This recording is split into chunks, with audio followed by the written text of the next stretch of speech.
Uporište je roman kojeg je Stephen King objavio 1978. godine. Kada je prvi put objavio roman, King je bio primoran da ga prepolovi doslovno. Kako je New York Times izvijestio 1990. godine, King je uklonio oko 400 stranica ili 150.000 riječi iz verzije iz 1978.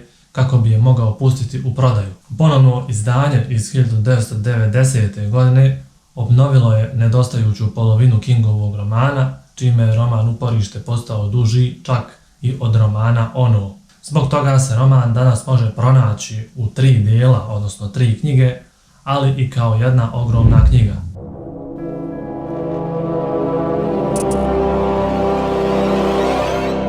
U prvom dijelu možete očekivati da nastupi smak svijeta i to će se desiti veoma brzo sa računarskom greškom u tajnoj vojnoj laboratoriji.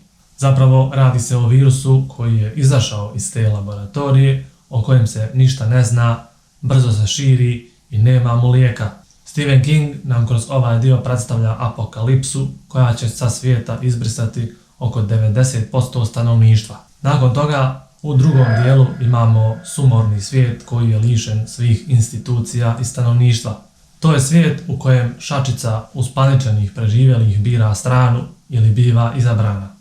Svijet u kojem dobro počiva na krhkim plećima majke Abigail, stare 108 godina, dok su najgori košmari zla otjelotvoreni u čovjeku smrtonosnog osmijeha i neobjašnjivih moći, u Randallu Flaggu, poznatom kao Mračnjak, što je samo jedno od njegovih imena.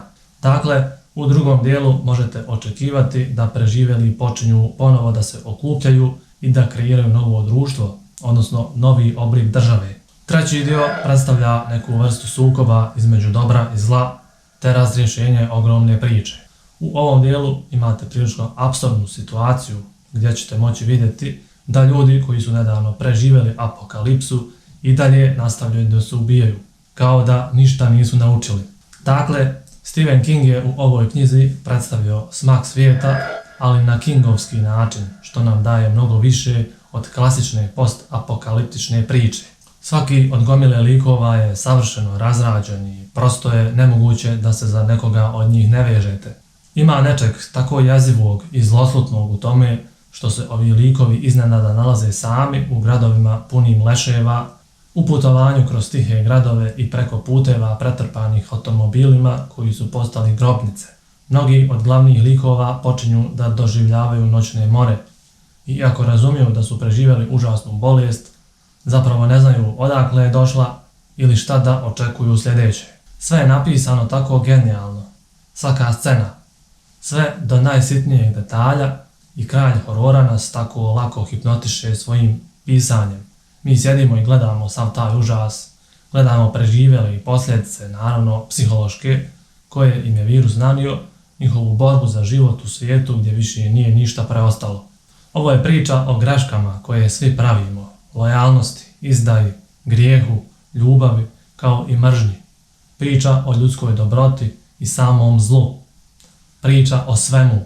Sa druge strane, radnja se odvija veoma sporo, što se može zaključiti i po velikom broju stranica.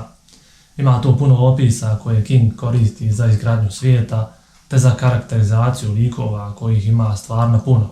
Kome bi preporučio ovu knjigu? Svim ljubiteljima dijela Stephena Kinga i naravno onima koji imaju vremena i strpljenja za čitanje jedne ogromne priče. Imajte na umu da bi vas ova knjiga u jednom dijelu mogla podsjetiti i na 2020. godinu, samo što su u Kingovom dijelu posljedice mnogo gore. Bilo bi to sve za ovaj video. Hvala vam na pažnji i želim vam ugodan dan.